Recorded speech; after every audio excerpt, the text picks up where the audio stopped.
law is as far as residency in Florida. We have renters that are here in years, out-of-state cars. We have people that have come into the low affordable housing area and have out-of-state cars, drop their kids off with out-of-state cars. Something has to be done. Now, if the law doesn't pertain to them, I'm going to save a lot of money by registering my cars out of state. And if you want to come after me, then that's a stop. But if you come after me first, you're going to have to come up after everyone in this town that's not paying their fair share.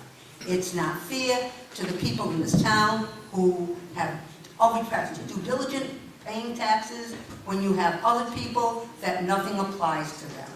So I'm telling you, I'm looking for a good residency, unless I see people. And I was told that unless it's on the street, they're on the street, they're at the schools, they're on the roads. And if we cannot afford, and because we don't have the manpower, and I'm not criticizing the police, I think something has to be put into play to do this. You have meter mollies, well guess what? You can have car mollies, or car moles, whatever you want to call them, either or retired people that could enforce these laws. And we would not have to put them in the payroll, just as you did with lawyers a way back to try to get back taxes. You give them a percent, and they would love it. We have to do something. It is, again, I'm just saying it isn't fair. But if you come by my house and you see out of state, and I'm not going to hide them. Go after me first. If it starts a movement, so be it. Thank you. Sheila Williams. Hello, my name is Sheila Williams. I live at 70 Maury Road in Burrville. On April 7th, they made Maury Road one way in North Smithfield. But according to your records, it's one way from Douglas Pike to Chalkland Road. Burrville insists that from the North Smithfield line to Chalkland Road is still two-way. I've got petitions here of people in the area because nobody did an impact study to see how it would affect the businesses and area residents. I myself have to go 6/10 of a mile out of my way every time I leave my house to go back to my house. Mr. Richard actually, I guess, got all this in gear, and abutting property was never even notified that the road, there was nothing ever that this road was going to become a one-way. The signs were up one day. I left one day, came back that night, signs were up, and then now it's a one-way. Wasn't clear it was going to change. I live in Burrville, so of course I didn't check the North Smithfield town goings on. I'd like to know if anybody has anything to say about that. This was me going to the North Smithfield Town Council, I believe. Yeah, do you want me to? You go ahead. From what I recall, Madam Administrator, please jump in at any time as well. Should I misstate something? Ms. Williams, what came before us was the town residents had concerned safety for people exiting on the road. The North Smithfield Police Department went out and inspected, said yes, it is a very dangerous situation. To my knowledge, Rhode Island Department of Transportation became involved in it. And there's a letter on file with the town clerk here in North Smithfield saying that it should be worked out between the communities. This council held public meetings about it, and as a council member, I suggested to the town administrator that she reach out to the manager, Mr. Woods in Burrville, to inform him that the North Smithfield was looking at this situation. I've been told that we received a letter back from Burrville saying they had no objection to that. My concern was safety response with vehicles, fire and police and ambulances. And so the town of Burrville did not come back and say, hey, wait a minute, we need to look at this a little longer, because we certainly would have. Well, according to Mr. Wood, as far as he's concerned, it's the same deal, that it's two-way still from the North Smithfield line to Chalkland Road. Creates a problem. It does. Wow, a big one, because there's only like maybe 50 yards that are now one way. Mr. Richard caused a lot of the problem by putting his rocks and barrels and pipes out in the road. Now, I've been out for the over this weekend, collecting signatures, and my neighbors, everybody has been doing it. A lot of these people can't get their IDs out of Parkland Town Drive. I have a picture of what. And Mrs. Tessia, who owns land in North Smithfield, my son, Mark Williams, who owns land in Metro, is willing to give up 4 feet of their property to make that road safer and wider. Just like Burrville did. They took 4 feet of my property and 4 feet of Mrs. Tessia's property to widen the road and straighten it out, so it'd be less of a hazard. Nobody ever came to us and said, oh, we're gonna make Maury Road a one-way, what do you think? My son abuts his property. Nobody asked him what he thought of it. I just feel like, I don't check the town. I'm not gonna argue with people, I've been there for 33 years. My neighbor's been there for 38. How many accidents have been actually on Maury Road in the last 10 years? 2. Ever since he put the rocks and the pipes up. Usually, I would have liked to have seen it stay that way, narrow there, because people do slow down because they're aware other people are coming from the other direction. I don't know how it's going to get resolved, but it's really creating, and we're all senior citizens. I walk on the road. I don't have an issue. He says he's scared for his life. He bought the house 2.5 years ago. Why did he buy it? I don't know what else to do. I mean, we're at wit's end. We don't know where to go, what to do, or what to say. I'd just like it addressed if possible at the next town council meeting. I don't know if it's a said done deal. I don't know if the towns need to get together. I don't know what needs to get done, but something has to. We have approximately 300 signatures over the weekend with people up in arms. And businesses down in the back, what's the name of those businesses? Adaville East, Adaville East. Country View Golf Course, and Walnut Lake Riding Run. It's affecting their business. They're all upset. And then they're forcing people to go over Matterday Road, which isn't any better than Todland or Maury. There's a bridge down in the back there where you really got to stop. It's the same situation, but now you got to go 0.6 of a mile back for 200 yards. You got to go 0.6 of a mile every time she leaves the house. And there's a small bridge down in the bottom. What's the name of the bridge? 48 Pine Bridge, I don't remember the bridge. You can barely get by there with 2 cars. So you created another situation. Yeah, but now it's Burrville's problem. Okay, just, Mr. President, sir, I'm sorry. just coming up and identifying All yourself, right. because you're giving some valid testimony. We don't know who you are. Yes, hello. My name is Dennis Mann, and we're really good friends, and I'm over our house quite often. What happened was, it didn't seem to be a problem when he come off the thing. 2.5 years ago, or 2 years ago, whatever, he decided to put boulders up like this. Now, right on where the pavement meets, Excuse me, those boulders are on my land. Control this problem. it's right next. Excuse me, please. Let the gentleman speak at the podium. So what happens is that when you try to come in, you have to worry about the boulders. Now, so what you do is you go to the side, stay away from those boulders, and now there's another car coming up. That is where the problem lies. Then you had big barrels the size of this out there on the side, so now you gotta go around, and of course no 2 traffic can come through, it's a narrow area. I see the only cure is to take a few feet on both sides and do it like we were doing it, like they did down in Burrville. And nobody was complaining. Nobody had a complaint. Now it's every time you come through before the one-way, you had to worry because you got afraid of the rocks.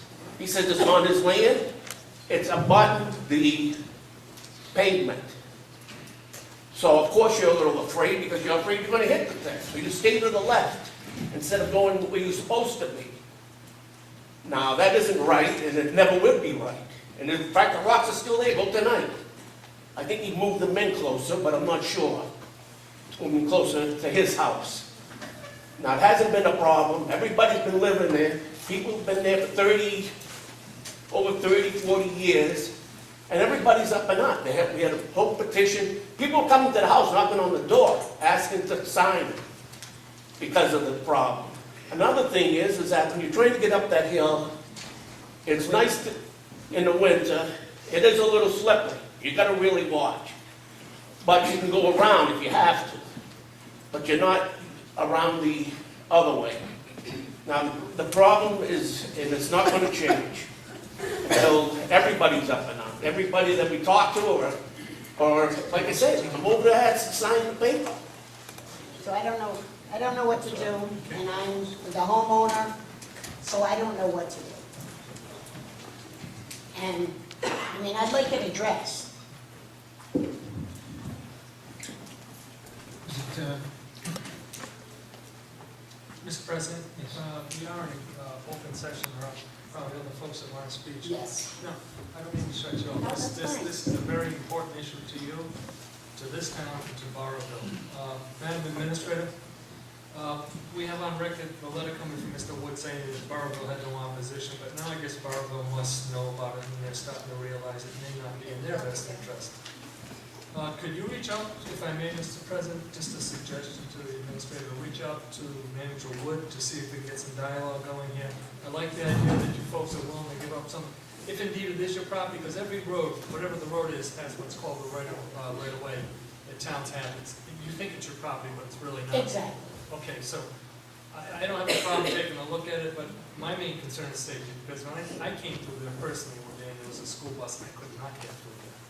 So I actually drove, it's beautiful down in the back, it's beautiful, but it's dangerous with any vehicles coming on that Yes, road. but the whole thing is, how far, what do you own as a right-of-way?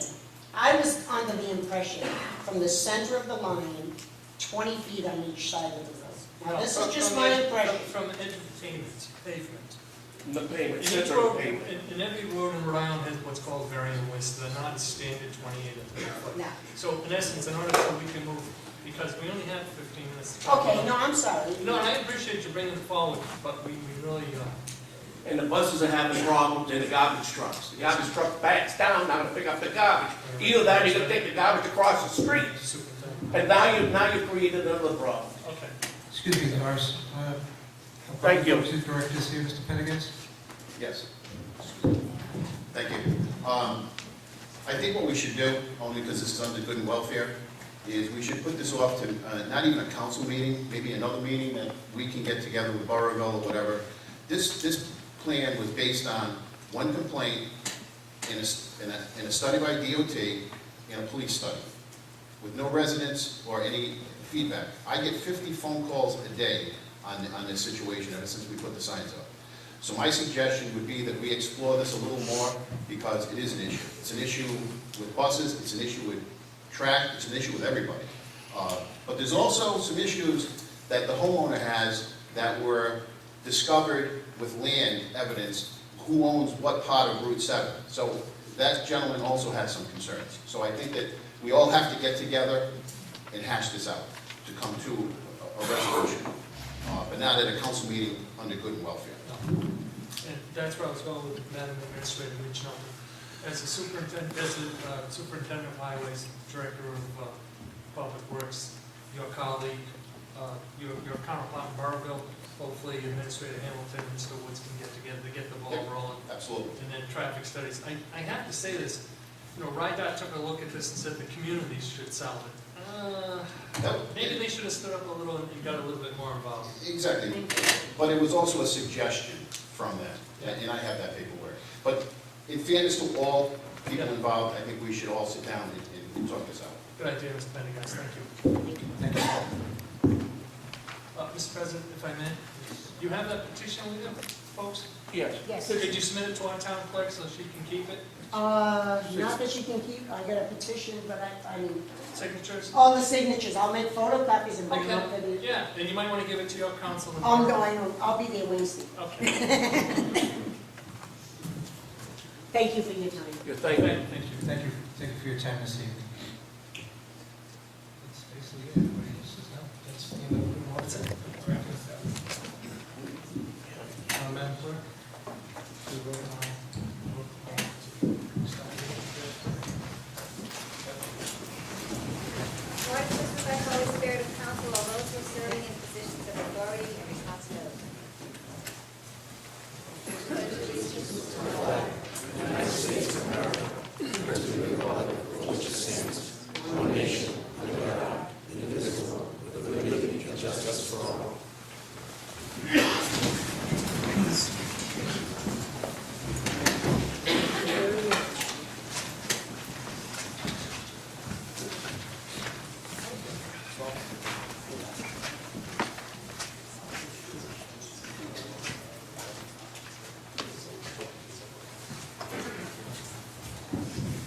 excuse me, outside is a Chevy Silverado with their lights on outside.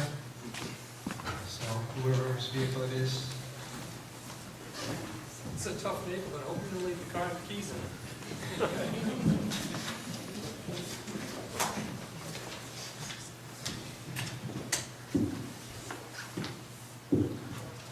Roll call vote, please. Sal's? Nato? Here. Mr. Zalinski? Present. Boucher? Present. We have public officials here from the city of Woonsocket. I would like to move that to the top of the docket.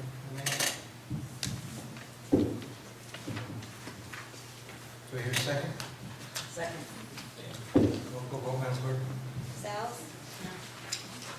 Mrs. Nato? Yes. Mr. Zalinski? Yes. Mr. Boucher? Yes. Mrs. Devereux? Good evening. My name is Amy Devereux, and I'm with the Woonsocket City Solicitor's Office, and I'm here tonight with Mike DeBois from our engineering department, and Steve Dunbar, who is here tonight from the Army Corps of Engineers. As you're aware, the city is seeking your approval on a grant of easement in connection with the Woonsocket Local Protection Project. As I indicated in my letter to the city of March 19th, we are working in conjunction with the Army Corps of Engineers on the certification process. And as such, the Army has tasked the city of Woonsocket of obtaining numerous easements from various entities, such as the town of North Smithfield, the city, the state of Rhode Island, private individuals, and private companies. And once we have obtained all those easements, the city intends to file a corrected deed granting all those easements to the United States. Also, we've been advised by the Rhode Island Department of Transportation that they are ready to put out to bid and begin construction on the bike path project, which starts in the city of Woonsocket and extends into North Smithfield. However, they can't do that until the Army Corps grants them a 408 permit. The Army won't grant them a 408 permit until the city of Woonsocket has obtained 7 specific easements, of which this is one. I have obtained all the other 6. This is the only one that is left outstanding. Once we obtain this, the Army will grant the state a 408 permit, and the state can begin the project. Mr. Dunbar is here tonight to give a brief presentation and to address any concerns and answer any questions you may have. And my name is Mr. Morris is here as well to answer any questions. I'll turn it over to you. Thank you. Good evening, ladies and gentlemen, and thanks for your time. Like Amy said, I'm a project manager with the U.S. Army Corps of Engineers New England District in Concord, Mass. We inherited the Woonsocket Local Protection Project back from the city in 2008 through an act of Congress, public law. You should have a set of slides in front of you, handouts. I'm just going to kind of walk through those. And I'm going to actually speak to these slides, and I apologize if folks in the audience do not have those. So I'm going to try and talk to them. So my agenda is just kind of the bottom line up front, so clarifying the issue, just give a little bit of background, the work that we've, the U.S. Army Corps of Engineers have completed to date, and then specifically talk about, for just a couple of minutes, the actual track that impacts the city of North Smithfield. So if you look at that slide number 3, basically the issue is, and Amy kind of touched on it, we took the project back. We basically have to make sure our operations folks walk the 3.5 miles along the river to identify what property, at a minimum, we would need to operate and maintain the project, clearing the revetment, etc. So they identified those. In order, we must have the easements required for all that in order to stamp the project, certify that it's complete, and we have all the real estate we need to operate and maintain it, which is the certification. And when that happens, most likely, I'm not a real estate insurance person, but the flood insurance rate is supposed to go down once we have that certification. So that's one benefit. And Amy alluded to the other benefit is the bike path. So once we have the required real estate for the 7 tracks for the bike path project, we can issue what's called a grant of construction, I think, for the bike path state folks to build that bike path, which which is obviously a benefit to the residents of North Smithfield, and Woonsocket. I just also wanted to note on that slide that this has the attention of Senator Reed's office. We get pinged probably at least once a month as to how we're doing on getting the easements we need to maintain this project and getting the certification going, because obviously Senator Reed cares about the insurance impacts component. Moving on to the background, it's basically just a snapshot on the slide of the public law that was enacted in 2008. Basically said, Army Corps of Engineers, you're taking the project back, you operate and maintain it. City of Woonsocket, you have 1 year's time to provide all the property they need to operate and maintain the project. The city did give us a whole bunch of recorded property information on the due date, 2009. We've spent, since 2009 up until probably a few months ago, getting all the proper documents. We didn't record that document right away. We spent a lot of time figuring out what the minimum amount of real estate we would need, recording the correct documents, and more importantly, we spent, you're going to see on the next slide, we spent $530,000 on survey of those 3.5 miles of the river, which included the background research, who owns the property now, what do we need. We put in I'm going to move on to the next slide, the work completed to date slide. So as I said, we spent $530,000 on survey work. We installed 149 permanent survey discs. We have 41 survey sheets capturing, like I said, 3.5 miles of river, 2.5 of the Blackstone, and then a mile combined between Peters and Mill River. And so through that effort, we identified 28 additional tracks that we did not have any easement that the city could assign over to us, the city of Woonsocket, and we had 3 state-owned tracks. So one of those, what I'm calling private tracks on that slide, is the North Smithfield piece, which is near the baseball parks up there I think it's to the north of Singleton Street. I'm sorry, what is it? I think it's by Meadow Park. There's an aerial photograph. Referring to it as Kelly, is it Kelly Field?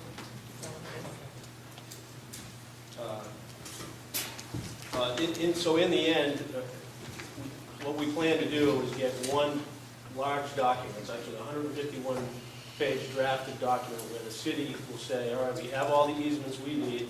We're signing them over to you, Corps of Engineers, so that you can operate and maintain the project. And we will record that one document.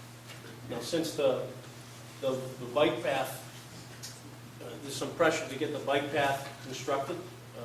They're ready to go. So they've been meeting with the Corps of Engineers and other folks, including myself at the Corps, to get those 7 tracks executed and then signed over to the Corps of Engineers. As Amy noted, now that we have recorded property, we can actually grant a license to the state to build that bike path. So that's like just the 7 are a subset of the 149 that we need to operate and maintain the project. That next aerial down there, I'm just trying to show you the bright yellow line on there is the approximate location of the bike path. And you cannot see the orange, it's supposed to be bright orange, but it's kind of faded on there. But I basically was trying to show you the track they were asking for. So it's basically, I don't know, maybe 200 feet up. It starts at the old tail race, abandoned tail race, which is about, I don't know, maybe 300 yards up from Singleton Street. And it continues along the riverbank to the east of the park, the baseball park. And it goes to the top end of the baseball park. And it probably goes from 40 to 50 feet in from the top of the bank, and then it goes out to the center of the Blackstone River. And the reason why we need that, basically the guys, our operations guys are going up, they're actually accessing that slope by boat, and they're hand spraying any vegetation along the revetment. We need to keep it clear so that we can inspect it and make sure it's intact, part of the operation and maintenance of the project. So for the most part, there's no equipment that is needed other than boat. And guys walking with the spray equipment. We did speak to the bike path folks, right now, they were required, due to the flood elevations, they were required to raise the bridge over the Blackstone, and then ramp down when they get back to the North Smithfield side. So we agreed with them that in an extreme case, if we needed to bring equipment over there, we would just put in a temporary ramp to get along either side of the bike path along the river. So, again, for the most part, the access that we're asking for from the town of North Smithfield is just pedestrian access and spraying and minor vegetation that's growing along the river. And with that, I'll take any questions you may have. I have a few questions. Sure. Is Mr. Erickson here this evening, Madam Administrator? No. To your knowledge, has Mr. Erickson reviewed this request? Mr. Erickson's our town planner. Has he received a request to review the easement? I don't believe you have, I'm not sure. Okay. This was on our agenda for the last meeting, but for some reason, when Saka pulled it off our agenda, we could have been maybe a little further along if that didn't happen. Mr. Dunbar, I need a yes or no answer. Without this easement, are you saying yes that just tell me, will the bike path be constructed if this easement is not granted? It would stop the bike path cold. That's correct. Okay, so you discussed it in this easement that in order to get in there, they would have to spray, I guess, a defoliant. Yeah, I don't know exactly what they're using, but basically it clears the vegetation off the river. Okay. Is there any grading or any other type of mechanical excavating? No, the easement we're requesting does talk about three different components to it. But Access and heat channel improvement. in flooding, there's three different pieces to it, but basically unless there's a failure, a sloughing of the slope, we wouldn't be doing any filling. There's not going to be any change to the existing contouring. We won't be taking down any additional trees in the park or anything like that. It's just really the slope. So if this easement is granted, it's just removing of vegetation without changing slope, or how does that alleviate flooding downstream? I mean, the contours of the land, I guess, are going to stay the same. So help me as a layperson understand that. Well, the operation and maintenance of the entire project. So if you have a sloughing, if you have material that caves into the river, you're restricting flow within the channel. So that's part of what we're talking about, is being able to go in there and remove that obstruction, or any obstruction that might be in the river during a storm like that. You're most likely going to, in a heavy storm, in the high elevations, you're going to get debris from upstream coming downstream, creating blockages, so that would have to come out too. But for the most part, keeping the vegetation on the slope is for inspection purposes, so that you can see any stress cracks that may be occurring at the top of the slope, which ultimately lead to material slopping into the river. I don't know if that answers your question, sir. No, it doesn't. It just asks, wants me to ask a couple more questions. So this slope is gravel earth. It's not a man-made slope. It's just stone revetment. Oh, it's a stone? Actually, yeah, I actually gave you a couple of pictures from the ground level. One from the Woonsocket side, and then one looking back down towards the Singleton Street. So it's more like riprap that's laid Yes. down? Okay, so I'm still at a loss here. I mean, one would think that vegetation would help make that riprap, that slope be more sustainable. I still don't see the benefit of removing any downstream flooding from an easement. Am I missing? You're the engineer, help me. Well, I didn't actually design the revetment, so I can't tell you what the components of it are. Yeah. And I'm actually just speaking for our operations folks Okay. on what they need. And I mean, that holds true down through the whole project. I mean, they have to have the access to maintain it. And like I said at the beginning, they walk the entire project and determine what the minimum required access needs were in order to maintain the project. I just want to make this statement. I'm all for the bike path, support 100%. I worked for the town. I still, 20 years ago, we were looking at the bike path then. I would just like to make the suggestion that we pass this, ask the director of planning to take a look at this, ask the planning board to look at it. Sure, well, And trust me, I defer to the Army Corps of Engineers, but we're being asked for an easement, and it's like the 11th hour, hurry up, let's do it. It's not you, sir, it's just the way it's being presented to us. I will offer, I'm sorry. If you want additional information on the questions you were asking me, I can certainly get others involved and follow up through the planning office. If you want more information. I would feel better if you connected with Mr. Erickson, who's the director of planning. He's very knowledgeable, he'll look at that. If he were here this evening, I'd ask him what he thought. Because we just did a couple easements over there, I believe, before December 2014 to help move along the bike path, correct? To the We state. want to do this, but I mean, just want to be careful. Our planning board did not vet this, is what I'm trying to say. Will there be any dredging of the waterways?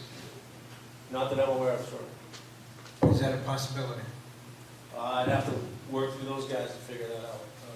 When I say those guys, the operations division, the chief of operations, what they have in the budget, but I'm not aware of any dredging. Done work down near the dam and removed some material down there. Debris that gets built up down there, but as far as like deepening the Blackstone River, I don't think so. We won't do something like that unless it's a commercial waterway. Certainly find that out for you, but that's not. Okay, thank you. I would sincerely appreciate that. Any more questions?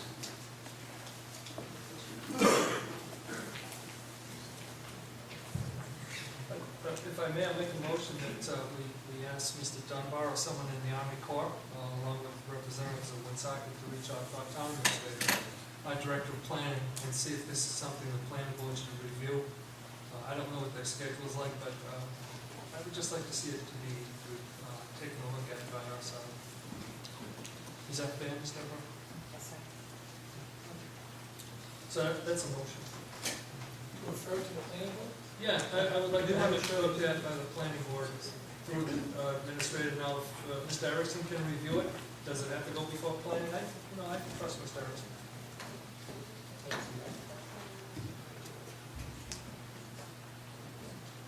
Chair seconds. Chickens, that motion. Madam Clerk, roll call, please. Sells? Yes. Mrs. Nato? Yes. Mr. Zelinski? Yes. Mr. Boucher? Yes. Refer to the planning department. That what it's done? Yeah, either the director of planning or the planning board, whatever Mr. Erickson feels best. If he can review it, I'm okay with that. Excuse me, sir, once he reviews it, what would the process be then? Once Mr. Erickson reviews it? He would have a report through the administrator or directly to town council, and then I guess we'd schedule a meeting, or we could actually at that point tell the amendment administrator to sign off on it. So we should make a motion, and if it comes back positive, that we authorize the town administrator to sign off on the easement. I would prefer something different that comes back to the council. All right, I'll support that. So So it'll have to either come way, back to a council. so either way, it comes back to the council. Is that correct? That's what one of the council members just said. I'm going to side for him on this, so it's 2 out of 4. You want to take a vote on it? Make it right. I don't have a problem with coming back to us, council. Because this way we'll see what his recommendations are and make a decision. So do you want to amend that motion that you made? No, I think the motion To was say just to to get... come back after? Well, no, we made a motion to stop the review going by either the director of planning or the town planning board. So now we can make a motion to find this can come back to the town council. For approval. Yeah, do you want to make that motion? Go ahead, I'll second. I'd like to make the motion that after it's been reviewed, that it comes back to the council for final vote. Second? Madam Clerk, roll call, please. Sells? Yes. Mrs. Nato? Yes. Mr. Zelinski? Yes. Mr. Boucher? Yes. Seth, thanks for your time. Thank you. Can I just, Mr. Dunbar, Mr. Deverell, the sooner we start, the sooner we, as soon as the information starts flowing to us, we can start. We'll get it to him right away. Thank you. Yep, thank you.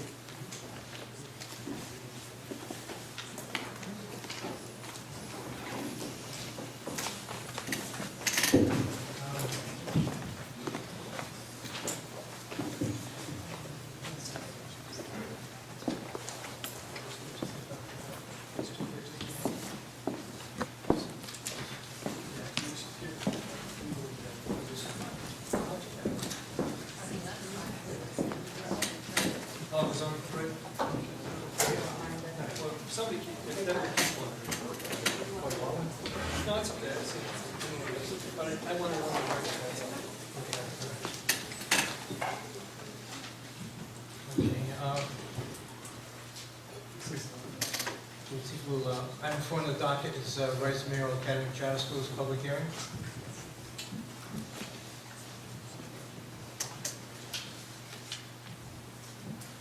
We'll open the public hearing. Do we hear a second? Second. Roll call vote, Madam Clerk. Ms. Alves? Yes. Mrs. Nato? Yes. Mr. Valesky? Yes. Mr. Boucher? Yes. Those who wish to speak on this matter, please come to the microphone one at a time. And list your yea or nays. And the reasons why. Thank you. Good evening, Kimberly Rawson, 107 Mechanic Street. I'm here tonight to urge the Town Council to support the North Smithfield Public Schools and not the Rise Mayoral Academy. As a hardworking teacher at North Smithfield High School, a very dissatisfied taxpayer in this town, a proud mother of a school-aged child and one more to come, and most importantly, a supporter of quality public education, this proposal should be denied. There is absolutely no justification or need for a charter school option in North Smithfield. Mayoral academies are meant to provide, quote, high-performing schools.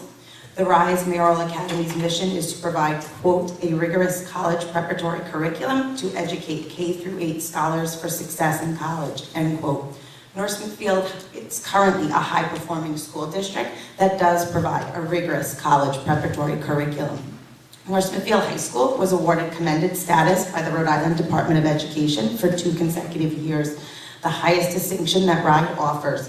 And it was based on a combination of various sources of important data, including graduation rates, student achievement, student growth, and the reduction of achievement gaps. This is high performing. When Commissioner Gist gave her 3rd annual State of Education address, the North Smithfield School District was the only whole district invited due to our continuous and sustained improvements in writing. In 3 years' time, our elementary schools improved their writing scores by 29%, our middle school improved by 47%, and the high school improved 27%, earning the impressive distinction of being #1 out of 36 districts. This is high performing. My oldest daughter is currently a kindergartner at NSES. The curriculum she is exposed to is providing her with a, quote, solid foundation in the core subjects of reading, writing, and mathematics, end quote, another part of the Rise Academy's mission. She is already writing complex, complete sentences utilizing details. She enjoys reading the Bernstein Bears early readers to her family. My husband and I are consistently in awe on a daily basis at the rigorous curriculum she is exposed to and her ability to rise to that challenge. On the 3rd day of school, she came home and asked me if I knew what a rhombus was. I wanted to be a math teacher at one point in my during my college years, but it has been a long time and I forgot. She told me it was a diamond or a figure with 4 equal sides, and she was right. From the very first day of school, she experienced excellent teaching and clearly a rigorous curriculum. Finally, RISE states it promotes character education. The North Smithfield Public Schools excel at this. My daughter is in an open circle classroom that teaches students social and emotional skills. She takes part in community service opportunities like collecting canned goods for the local food pantry, gloves, hats, and mittens for those in need, and jump rope for heart, to name a few. The empathy she is developing as a result of these opportunities overwhelms me with pride, and it should this school district and community as well. I am not an opponent of all charter schools. I believe when they offer an alternative educational environment to a population where the public schools are failing to meet the needs of students, they can be appropriate. This is not the case here. RISE is not offering a different experience than students are already lucky enough to be exposed to in NS. Furthermore, if NS is failing to provide diverse opportunities to students at the high school level, this is a result of chronic underfunding, a claim substantiated by last year's NEASC visit. Throughout the report, NSHS is commended for providing exceptional education despite very limited resources. Almost every recommendation needs financial resources to be met. While the school earned many accolades, the town did not, as it was abundantly clear that the financial commitment to the education system was and still is severely lacking.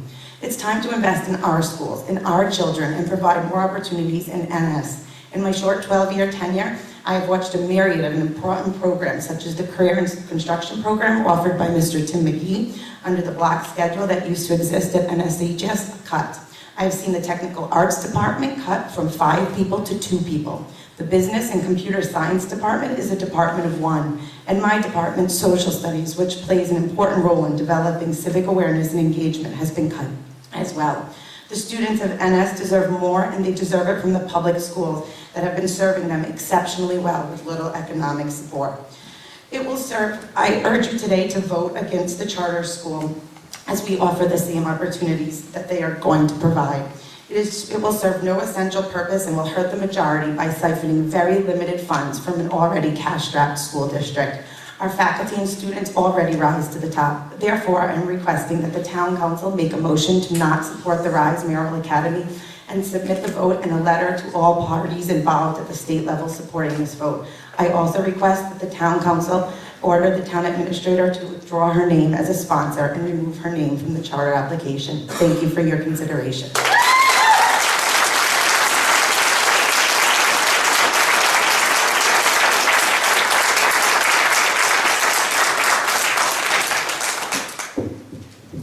Who wishes to speak next?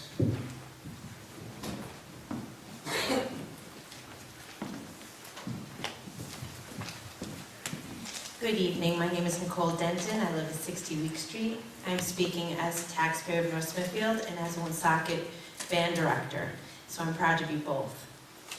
I have made a fiscal impact statement that has been crucified pretty much in the Valley Breeze, and then I have talked to several people throughout Woonsocket as to the Budget Commission.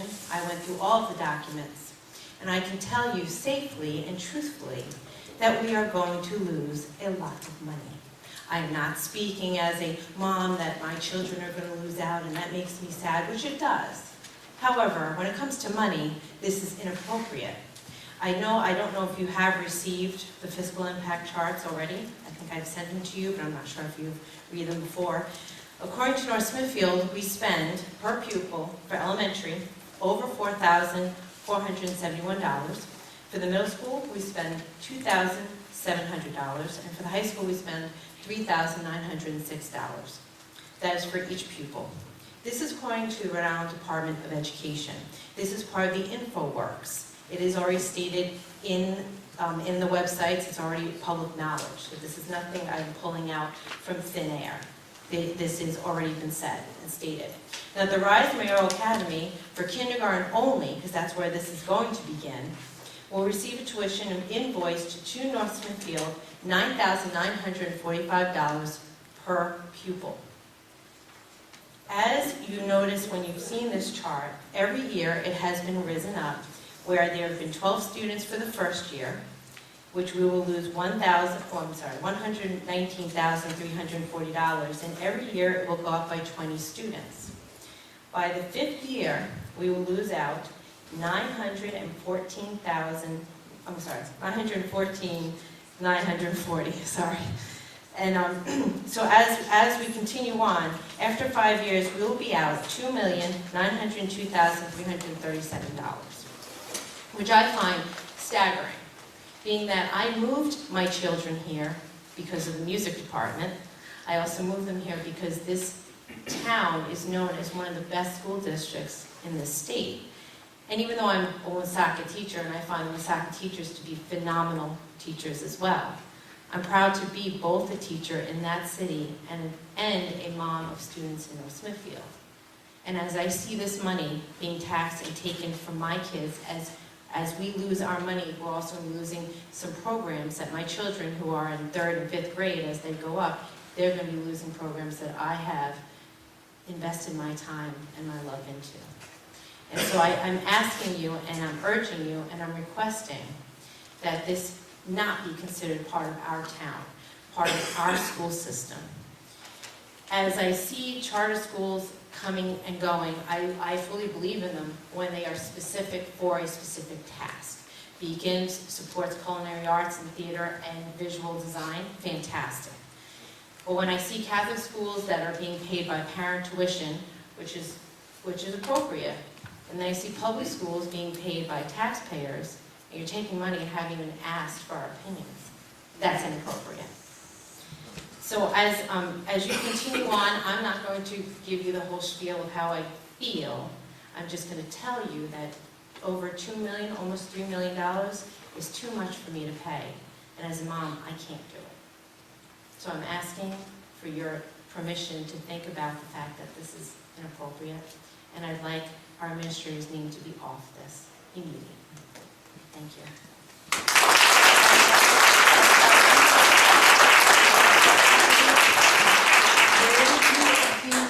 People spending This in is all North part of, Smithfield?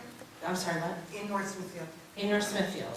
Where did I get this? Yes. Okay, this is InfoWorks 212, 213, North Smithfield status report. Okay, so is that what is spent on the students after the administration salaries?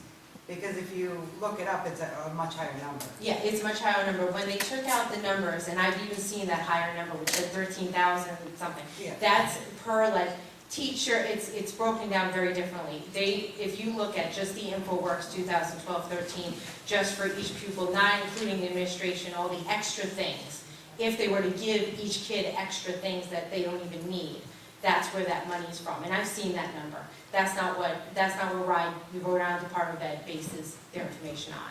They base a pure pupil just by their teaching and their textbooks and just the basics, not all the extra things. So that number is above and beyond exactly what it is. I know which one you're talking about. Yeah, and it's not, that's something complete, that would be if every kid was using transportation, if every kid had to have every single thing, which they don't. Right. Okay, so Some that's, children take more resources and some children exactly, take less. yeah, so if they were to average it out, if every child had to have every single thing, that's what that 13,000 is. So no, that per pupil, it's exactly for elementary 4,471 is based per student with textbooks and necessary items, but not above and beyond. I just want to make sure that when we say 9,000 versus 4,000, that we're comparing apples to apples. You are exactly comparing. In this charter school, it does say all the things that the previous individual had spoken about. It says that they can create all these individuals to do all these wonderful things. This school system's already doing it. This is not something different. They're fantastic teachers. They deserve to teach. And I think this is going to take it away. So, I don't know if you have received this. I do have copies. I don't know if anybody has any questions regarding this chart that I created. The school committee members, several people have looked it over. It is correct. I did not pull this out of thin air. All right, so, any other questions? Okay, thank you. Thank you.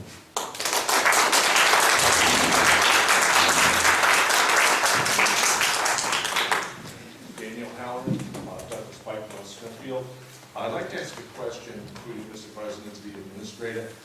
Madam Administrator, you're in a position as far as the charter schools, right? You have a title on the website, correct? I'm the chairperson. Chairperson.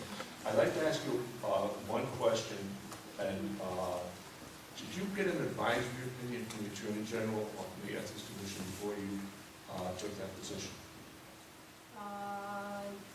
From the solicitor, but not from the... From the solicitor, you didn't have one from downtown, from when I say downtown, Ethics Commission or the Attorney General, because I filed a paper in February to ask that question. And the second point is, did the council approve you taking that position? Did you ever, well, I just have to ask this question, Madam Administrator. The council, you negotiate contracts for the town. You negotiate with the highway department, the laborers union, you negotiate with the police. Well, are you negotiating with the Rise Academy? So you don't feel that you needed council approval?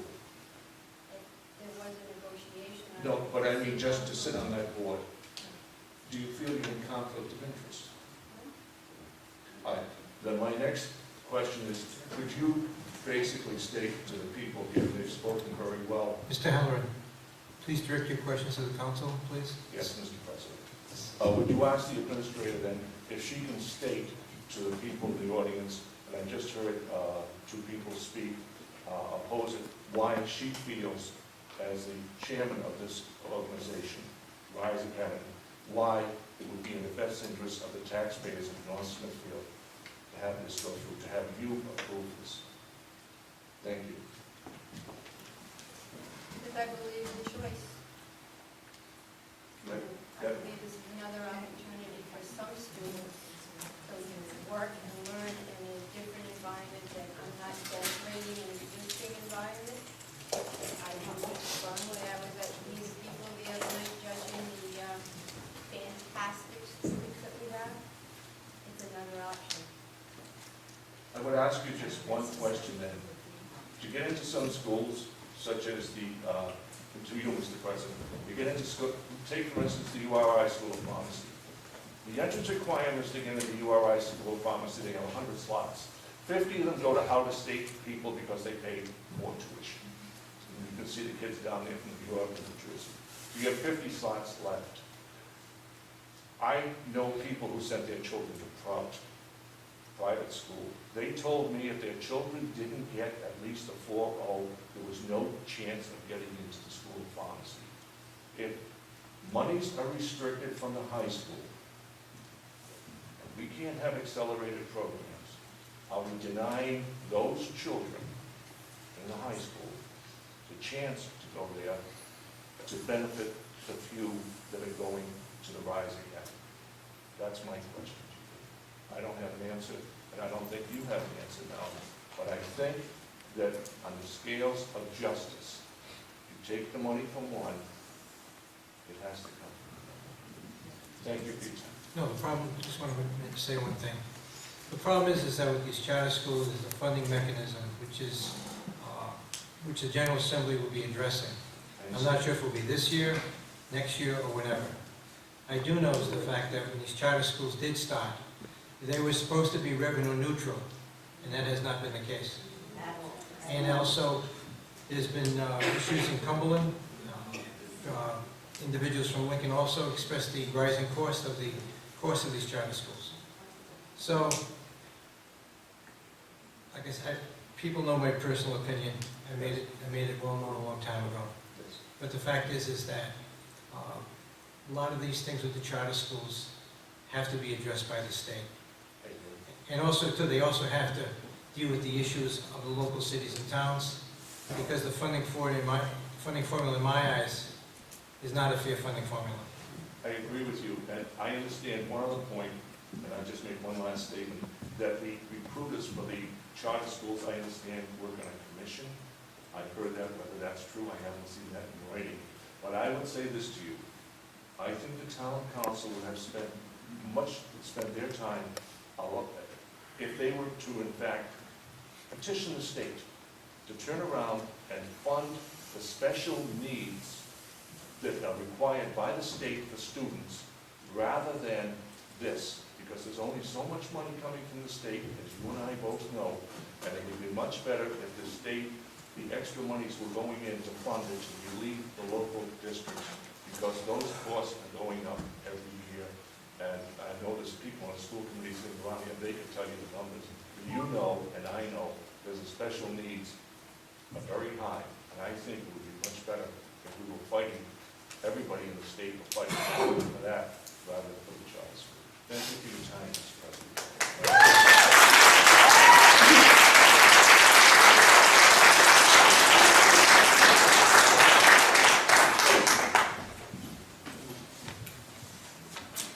Good evening. My name is Julie Gladding, 9 Willowdale Avenue. I'm speaking today as a parent who has a child who will be entering school in 2.5 years. And I'm speaking against the Rise Academy as an informed taxpayer. In addition to being a parent of a young child, I have also been a teacher for the Woonsocket School Department for the past 10 years. And most importantly, I also have very strong connections to Cumberland, as it is the town that I grew up in, and I have parents who still reside there. Therefore, I am very aware of what BVP, the Blackstone Valley Preparatory Mayoral Academy, has done to their community. So I am very concerned about what the Rise Academy may do to ours. To begin with, I would like to say that my husband and I specifically chose to purchase a house in North Smithfield so that our child would be able to attend the schools here. North Smithfield schools have an excellent reputation. Everyone's been speaking about it. It's a place that supports students who are well-rounded, productive members of our society. They have one of the best music programs in the state of Rhode Island. They have a great sports program and promote overall community awareness by expecting their high school students to perform community service. We are fortunate to be part of a community where parents are overall extremely supportive of their children and their education is a priority. It is a school system that I am proud to contribute to as a taxpayer. However, I do not support using my tax money to open the Rise Academy. I need to be clear that I am not a public school teacher who is against alternative programs for students, but as a parent and an educator, I am against the philosophy of the Rise Academy. Their belief that having students attend a school for approximately 8 hours a day is the first aspect I disapprove of as a parent. I want my son to be a well-rounded individual who can play sports and maybe an instrument. It is important to me that he excels academically, but it is even more important to me that he is a student who is able to participate in his school community on many levels, not just academics. Many of the parents in Cumberland agree with me when last year, community elementary school's 5th grade enrollment skyrocketed the last week of school when parents of BVP students pulled them out of the BVP and wanted them to attend the middle school orientation day for North Cumberland Middle School. They wanted their children to have the flexibility in their schedules to be well-rounded, which is why they left BVP. As an educator, I am against the way the teachers of BVP instruct their students. To give students a guaranteed curriculum, the teachers read from a script to instruct the students. If students do not understand the concepts in the allotted time of instruction, then they are made to attend on a Saturday to receive support, reinforcement, and/or interventions. It is not embedded in the day as it is in the classrooms in our schools. I do not want my taxes supporting the school because it is simply against my fundamental principles as a teacher and a parent. I believe that all students should be supported in their classrooms the moment they need it, not during extended hours or weekends. I truly believe that North Smithfield has wonderful schools, and I love being part of this community. But if our resources are spread too thin supporting this venture that does not benefit all of our students, then I'm not sure we'll be able to maintain the quality this school department has. Or perhaps worse, as you can ask any taxpayer in Cumberland, and I was one of them only 2 years ago, have our taxes increased by up to 3% a year to support something that we don't all agree with. So I ask that you please put your name on a petition against this Rise Academy. Thank you.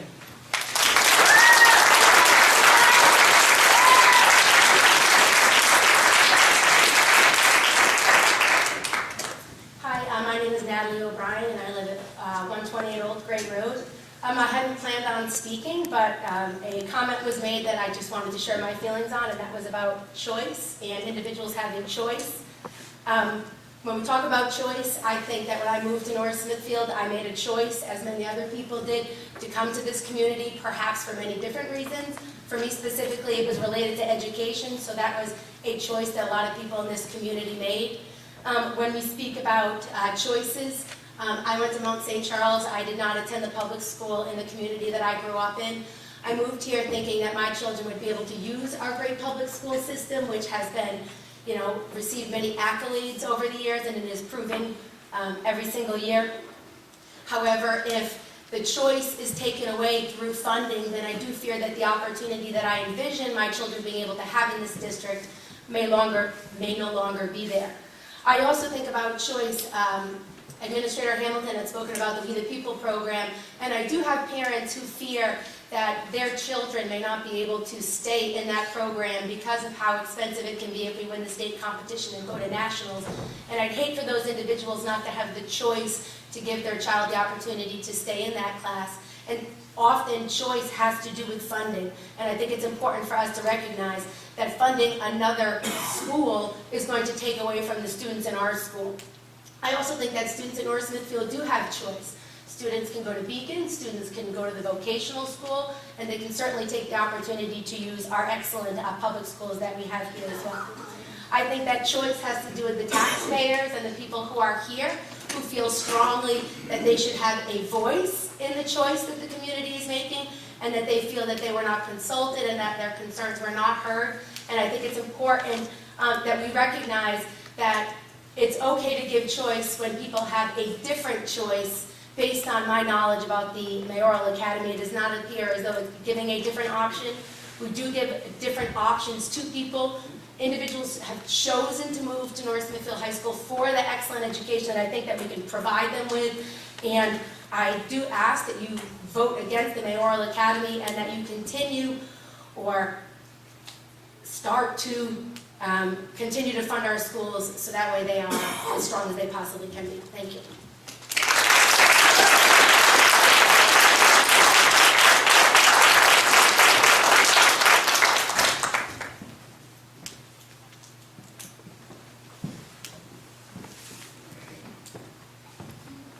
Mike Fornia, Matity Road. I came here for another reason, but listening to all of this, I really felt like I need to say something. I have two boys. We moved to North Smithfield almost 11 years ago, and the oldest was junior high, went to private school by choice that we made, right through from first grade right through high school. My youngest son chose to stay in the public school. And just a credit to the North Smithfield school system, he started in the 7th grade here through high school. And it was just such a phenomenal school system that, you know, he was able to go on to the University of Maine, graduated in the top of his class, and is now on to bigger and better things in the real world. So we have a great choice in North Smithfield with the public schools, and if people want a different choice, by all means, they're welcome to it, but I think that's what the private schools in the state are for. Just what I thought.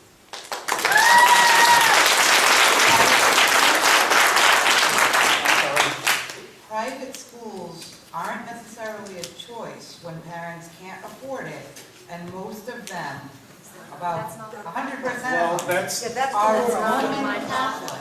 I struggled for 12 years to put my son through private school because it was a choice that we made. I didn't have to make that choice. I struggled and rubbed nickels together, and that was the choice. But for someone else to choose to go to a different school than what is offered to them by their community, it should not rely on the burden of others to pay for.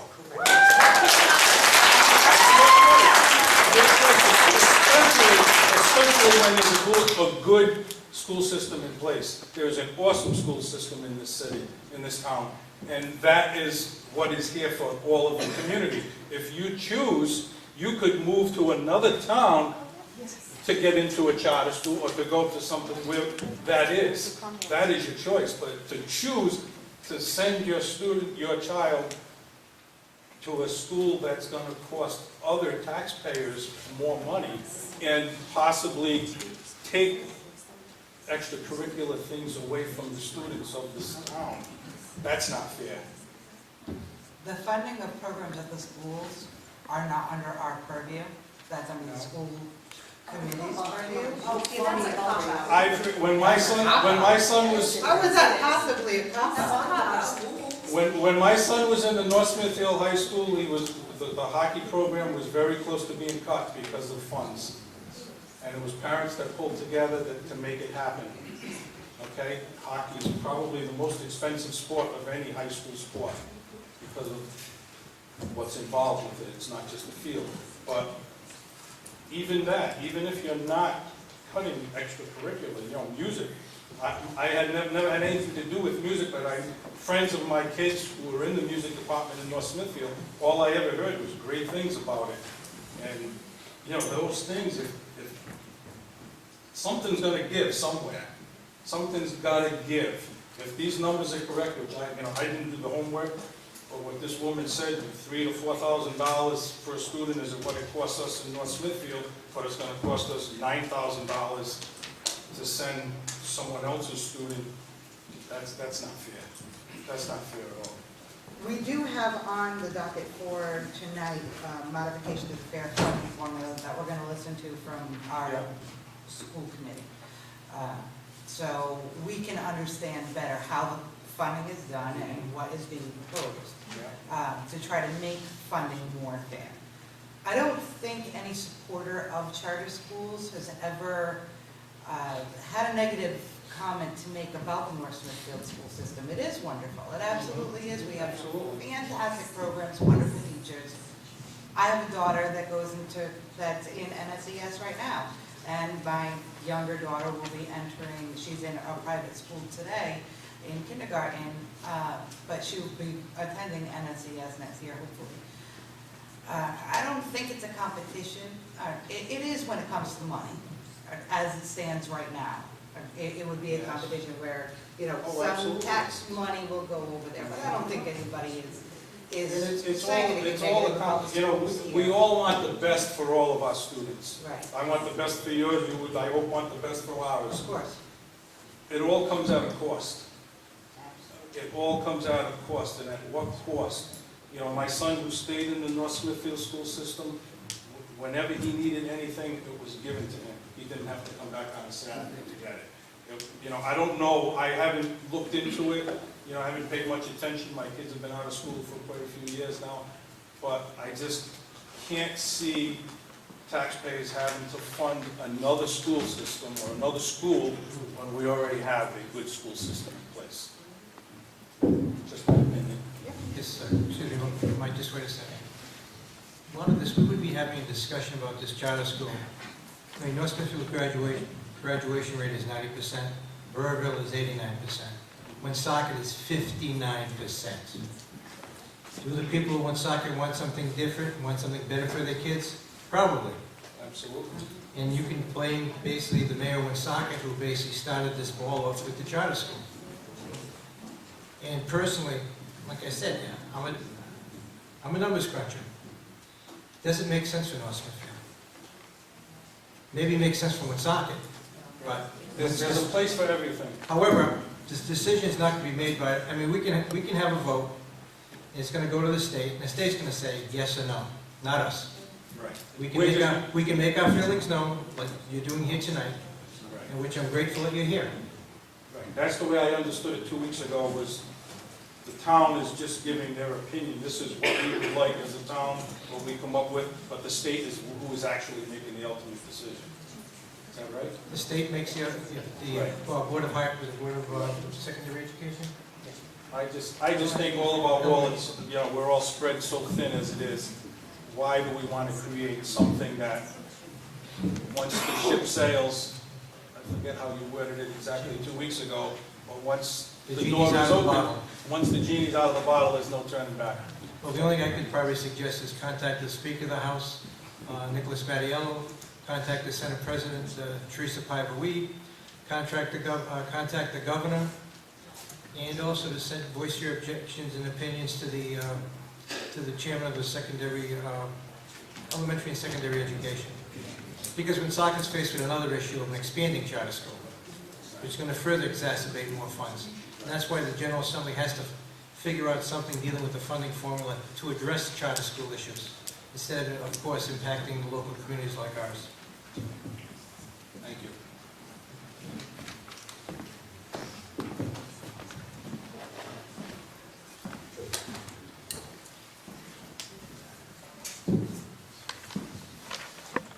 Good evening, Mr. President, members of the Town Council, Madam Administrator.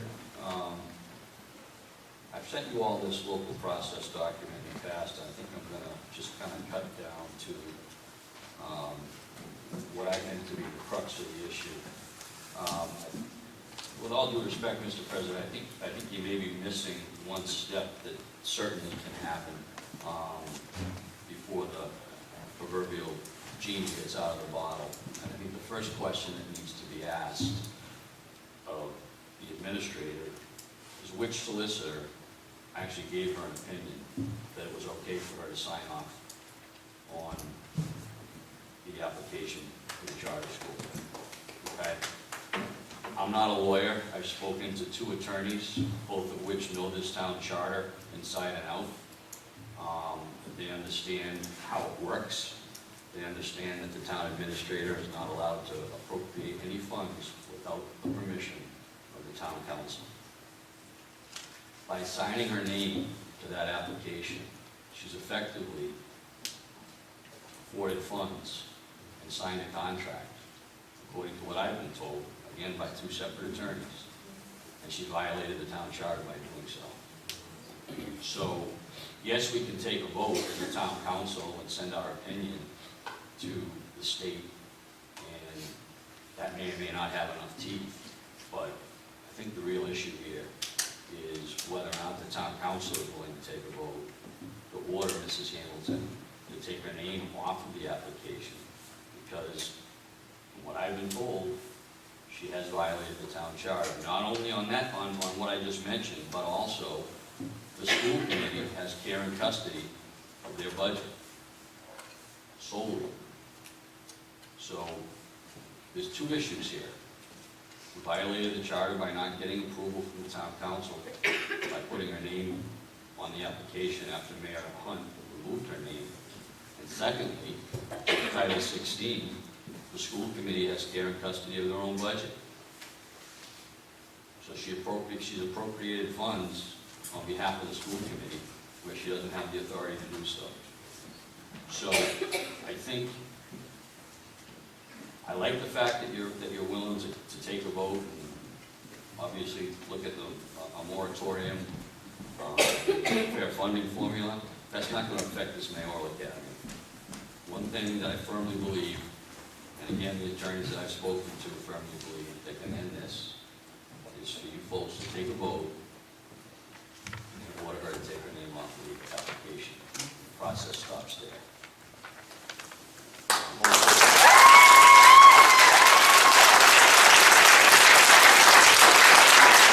I'm hopeful that we all consider doing that.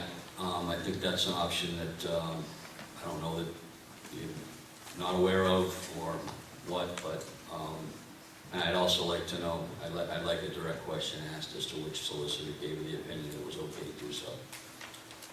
Thank you.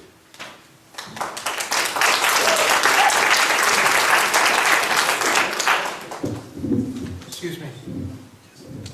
Town Administrator Hamilton, which solicitor gave, I, previous solicitor, this solicitor, we have discussed this, I talked to RISE, legal team, I talked to RISE Academy legal team.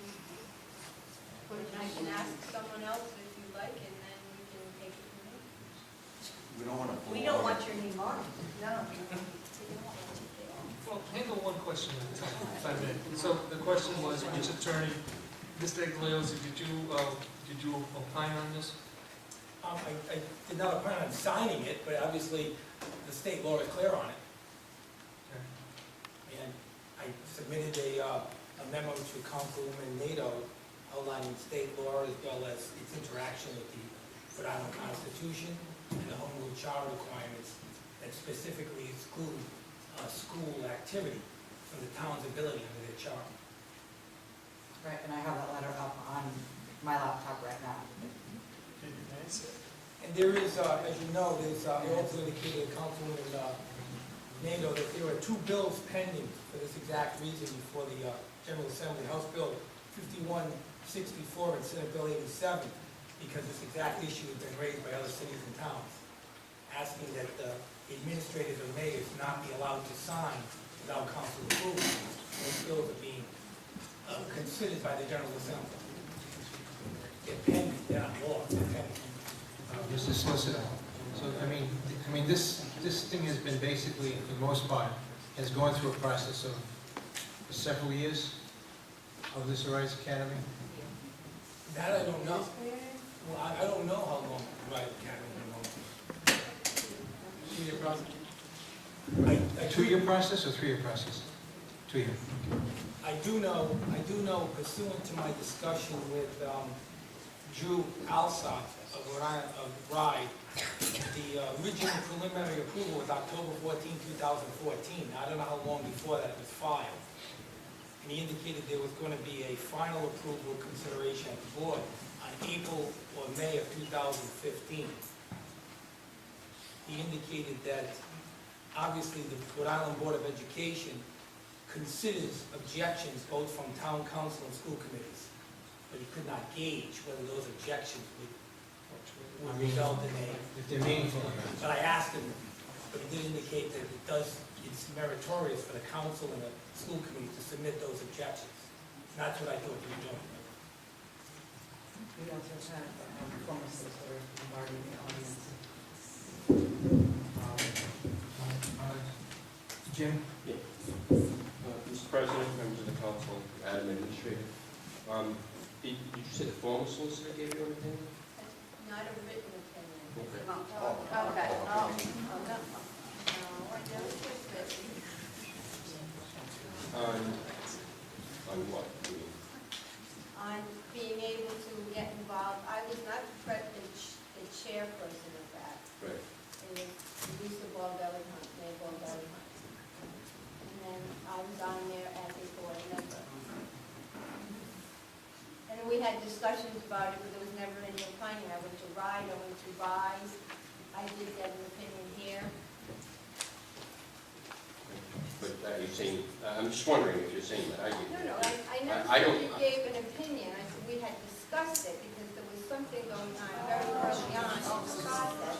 And if there had been any need to get an opinion, you would have been the guy at that point, but I never asked you for an opinion on my actual being chair because I never was. At that point, I was only a board member. My address on there is my home address. It is not one town hall. It is not an administrator. It is as a person. No, I thought. Yeah, she did.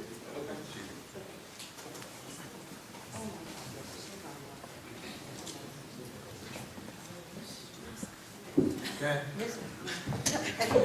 We don't bite much. Fred Hop, 203 School Street, Forestdale. First of all, it is correct, it's preliminary approval, and it's not final yet. So when you say the genie's out of the bottle, it's not yet. It's up to this council to vote no.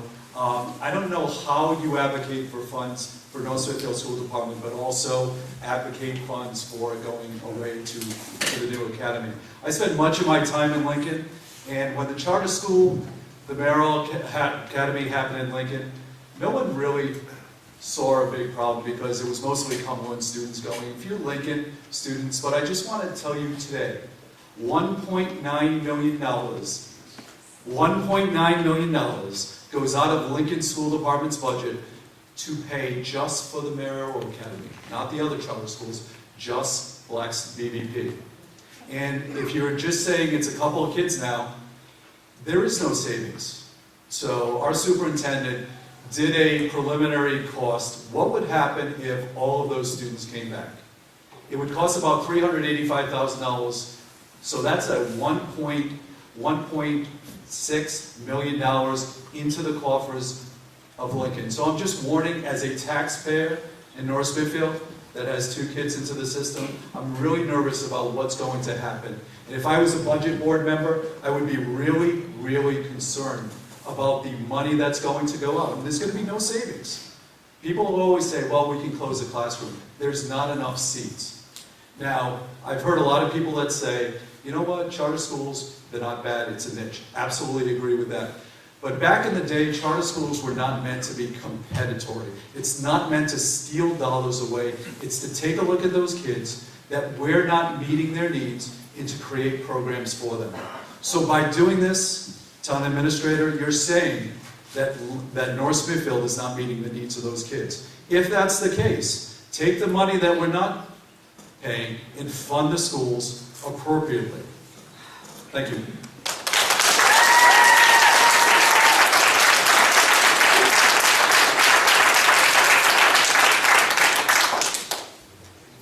Good evening, Madam Administrator, Mr. President, Council Members, Bill Cornell, 29 Maple Avenue. I'll be brief because a lot of people have spoken tonight on, and I don't want to keep repeating it. As you're the school committee center, first of all, thank you for having us here tonight. The school committee asked you to have this, and it was scheduled, so we do appreciate you scheduling us and having us here tonight. I'll just try to bring a couple of things up that maybe haven't been made. Obviously, one of the things that there is a money issue. I think a lot of people have testified tonight that they are not objecting to charter schools, but in this particular case, the concern is the amount of money that will be going with our foundation level aid from North Smithfield to Ross. I mean, really, that's where the main objection comes from. And as the last gentleman spoke, I'll just add that the Council on Elementary and Secondary Education, yes, they had a hearing in January, it could have been in December, and they gave preliminary approval to Ross. The final approval will be coming up, perhaps sometime in May. And they do look at, when I say they, the council members do look at resolutions and articles which are submitted from different school committees and councils. I was at a meeting a month ago with the Rhode Island Association of School Committees, and the new members of the council were there, as well as the governor. Now, the governor did not opine on this, she didn't opine on this either way. But it was indicated that they do listen to, on these letters and these citations, and they do consider those. The group that actually initially, when I say the group, the formation of the council on elementary and secondary ed that gave the preliminary approval, is a little very different than the new group. In other words, there's 3 new members on it, including the new chair. One of the reasons they haven't met yet is one of the members is still waiting to be confirmed. So what I'm saying, I'm just emphasizing that it does make a difference. It can make a difference if the resolution is passed. And they will look at these things, and it will be coming up perhaps in May, but it's probably no sooner probably than mid-May, because again, 1 month, they still need the members to get sworn in. As far as the money goes, there's a lot of talk about where the money goes. One of the things I would like to just mention, and acknowledge the town administrator is in a tough situation because she's hearing, she's got supporters on both sides of the issue.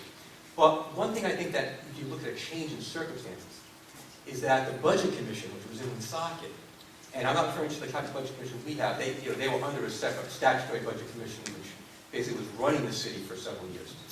And as they were leaving, one of the things they said was that, as you know, as reported in the Breeze, I should say, as the Breeze and other papers reported, they said that the charter schools would have a very serious financial impact and probably a negative impact on the city of Woonsocket. Now, whether that's true or not, that's what, that was their finding. Now, they specifically did not address North Smithfield. But again, the situation is, as RISE is set up, 50% of the students would come from Woonsocket, the other 50% would be divided between North Smithfield and also Burrowville. You mentioned Beacon. The difference in Beacon is a statewide district.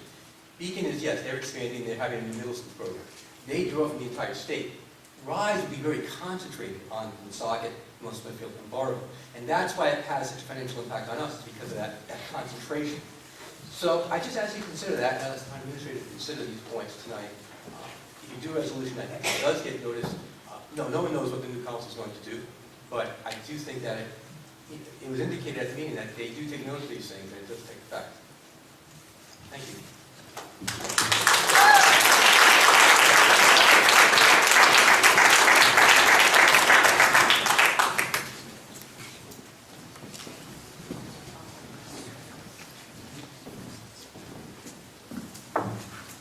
Good evening. Glenn Boyd, 28 McDonald Avenue, North Smithfield. I'll be very brief. I'm just here to echo the sentiments of most of the fellow residents inside the audience. I have 3 children in elementary school systems. Fantastic. Couldn't ask for better. So to echo Mr. Vowell's comments is I'm asking you to take a vote to have the town administrator remove her name from the application.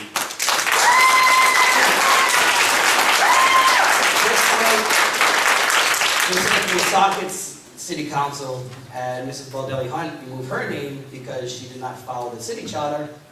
Mrs. Hamilton is not following Smithfield's charter, hence, whether she talked to whatever lawyers, apparently she must be talking to the same ones that Mrs. Baldelli Hunt talked to, because she was forced to remove her name, and I'd like you to have her remove her name so my children get my money and my time.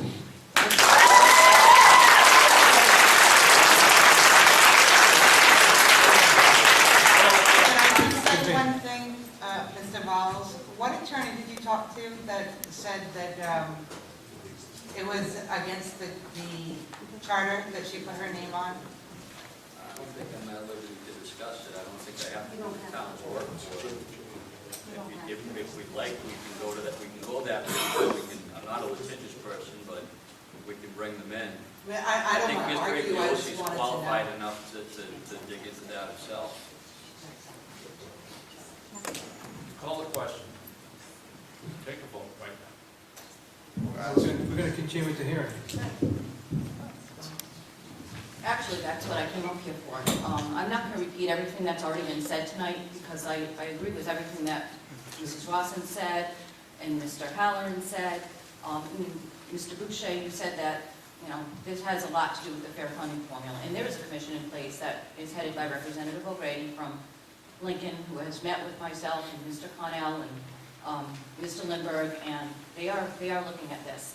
And Pat Serkis was the sponsor on the House side for the resolution on the moratorium, waiting for the town and city to approve charter schools before they can be put into place.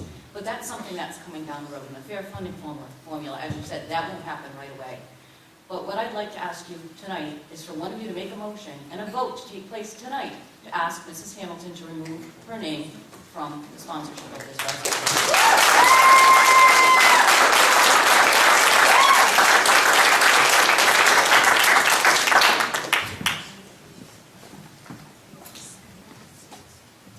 Anthony Soley, 1435 Iron Mountain Hill Road. Members of council, administrator, fellow taxpayers.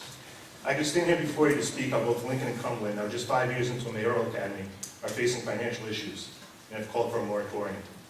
However, I will leave that for us all to read in the paper. Rather, I would like to address how I feel this school can negatively impact us as a community. This is not about North Smithfield versus Woonsocket versus Barville, or rather, it is rather, in my opinion, what is best for our taxpayers.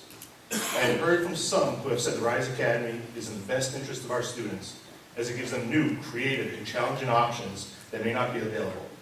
Maybe that is so, but first, I ask that you look at the 2015 Rise final proposal available online at the Rhode Island Department of Education website. This is a 134-page proposal that has very limited information as to how this academy will help the students in North Smithfield.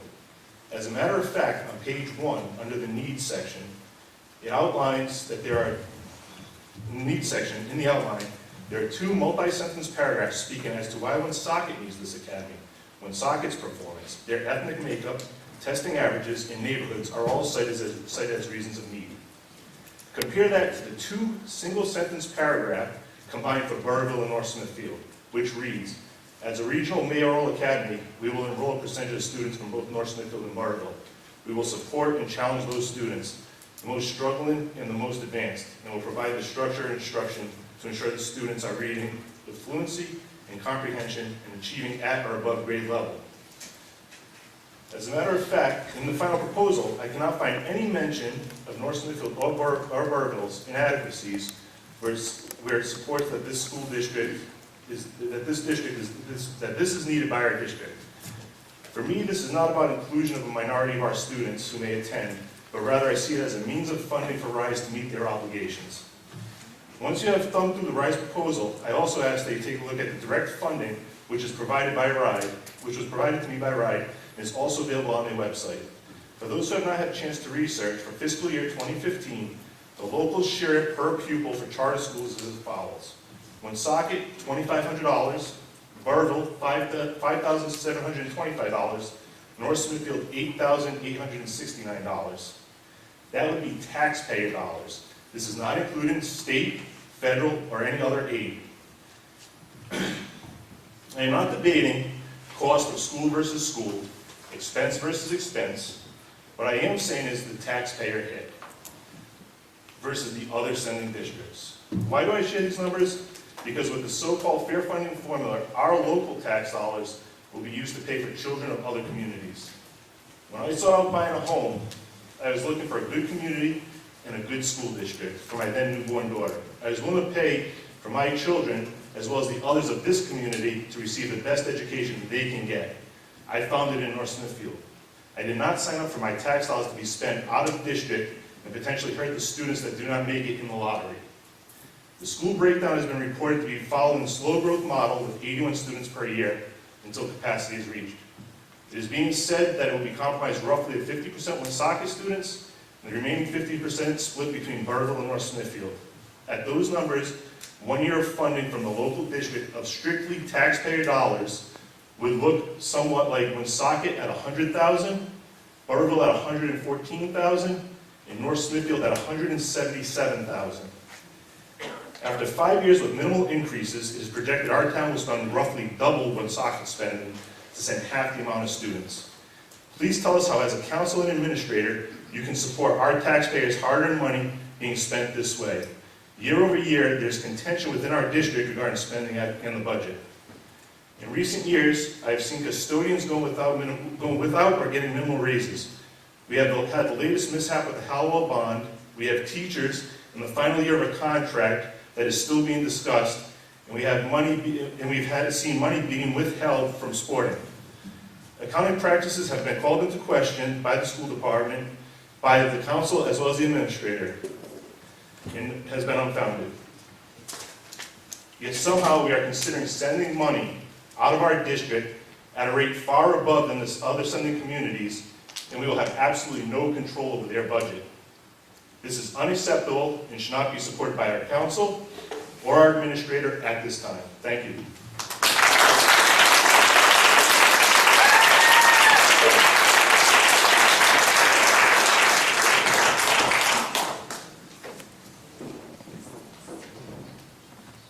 Good evening. Elaine Zabratny, 137 Mendon Road, North Smithfield. I'm not going to repeat everything that everyone has said. I agree with everything that's been said about the cost to the town of North Smithfield, but there are a couple of points as far as choice is concerned that I'd like to make. Number one, let's talk about how the genie got into the bottle in the first place. Commissioner Gist wrote into her Race to the Top proposal that she would increase the number of charter schools in the state of Rhode Island. She did not ask us. She didn't ask any town. It is her obligation to fulfill, not ours. Secondly, as far as choice of the children of North Smithfield and their parents, it's important to know that the choice is not a lottery. The choice is by economic status. So your lower socioeconomic students are the ones who will get it, not necessarily everyone who makes that choice. Thank you.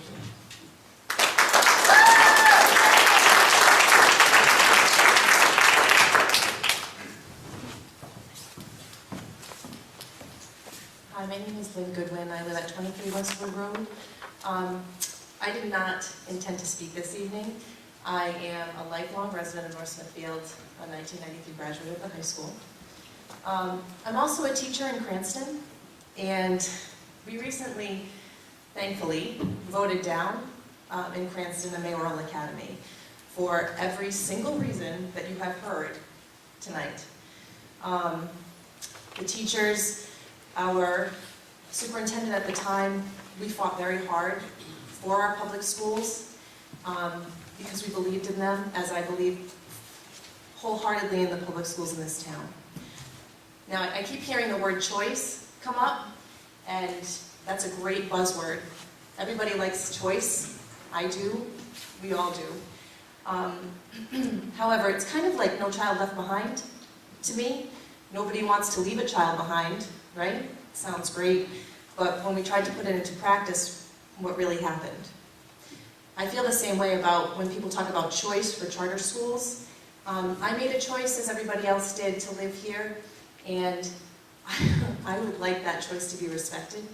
I would like my choices as a taxpayer to be respected, and I'm not actually sure why we're still debating this topic when these charter schools are at best untested, and at worst, just money pits. I don't know if anybody else has heard, this is the Father Merritt CYO Center that they're looking at for a site. Forgive me, but that place was a hole when I used to play volleyball there when I was in high school. If you want to talk about choice, please, I am begging you to put that money back into our public schools so my kids have the choice to be in band, to be in a computer club, to be in whatever they want, to be well-rounded students coming out of this school district. Don't take it away from them. So I guess people have asked tonight if we can have a vote, and if that's going to stop this nonsense, I would ask that you please take a vote to have our administrator take her name off of this proposal, or off of this application, because this really is, I mean, for all of us, we've come out on a night that's horrendous, and we've come here to speak our minds, and I've not heard one person here get up and say, yeah, I really want this school. So I think it would be great if we could have a vote that the town administrator take the name off.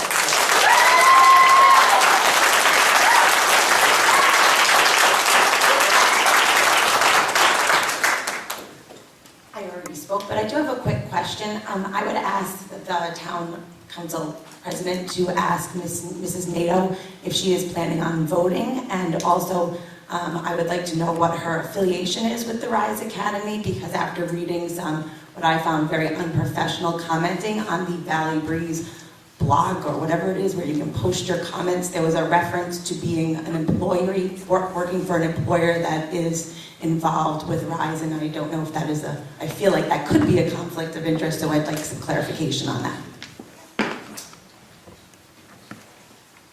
I have no affiliation with Rise. My children do not attend charter schools, as I stated. I have one in SES. I have one in a private school in Blackstone, because she didn't meet the age requirement for North Smithfield. I work for CVS Health, which has been said about 1,500,000 times. I'm a software engineer, and one of the people on the boards is a human resources director at CVS Health. That's not a conflict of interest.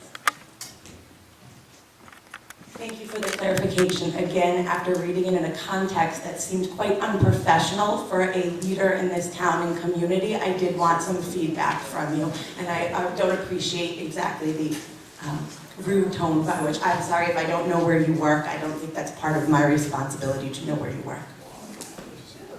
Good job. My name is Mary Ann Lowe. I live at 80 Highview Avenue. I'm proud to be a public educator in this school system. I am not talking as a teacher. I'm talking about an educator. Every year, we come here and we beg and we beg and we beg for money for our students. We get level funded. We get $4. How can anybody sign their name when we are trying to give our children, my grandchildren, the best education possible?